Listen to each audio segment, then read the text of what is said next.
నమస్కారం, welcome to వంటింటికి దారేది. ఇప్పుడు మనం తెలుసుకుంటున్న రెసిపీ ఖట్టా మీఠా చట్నీ. అది కూడా ఇన్స్టెంట్గా తయారు చేసుకునే విధానం. దీన్నే టామరిన్ చట్నీ అని కూడా అంటారు. ముందుగా కావలసిన పదార్థాలని తెలుసుకుందాం. నిమ్మకాయ సైజ్ అంతా చింతపండు, అలాగే తురుముకున్న బెల్లం, వేడి నీళ్లు, కారం, సరిపడా ఉప్పు. ముందుగా చింతపండులో వేడి నీళ్లను పోసి 5 నిమిషాలు నానబెట్టుకోవాలి.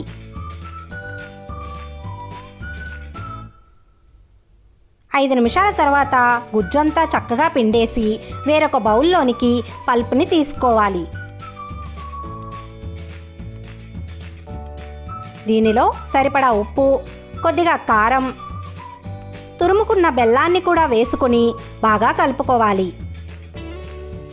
బెల్లమంతా కరిగే వరకు చక్కగా కలుపుకోవాలి. ఇంతేనండి, ఇన్స్టెంట్ ఖట్టా మీఠా చట్నీ రెడీగా ఉంది. దీన్ని శాండ్విచ్ ప్రిపరేషన్లో అలాగే చాట్లో కూడా వాడుకోవచ్చు.